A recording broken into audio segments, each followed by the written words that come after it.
کہ اللہ نور والوں کی عبادت قبول کرتا ہے، اور نور والے وہی ہیں جو اللہ، رسول اور اہل بیت سے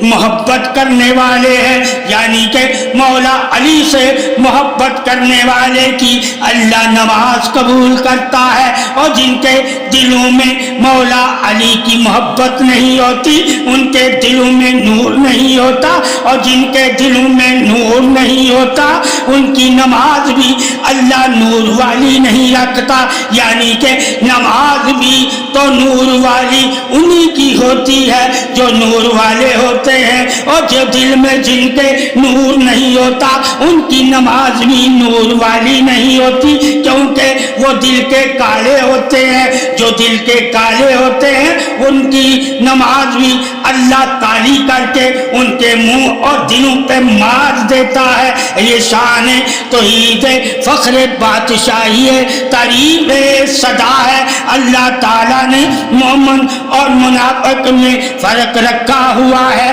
جو مومن اور منافق میں فرق ہی نہ جانتا ہو اس نے اللہ کے حکم سے کیا جانا۔ شان توحید رسالت،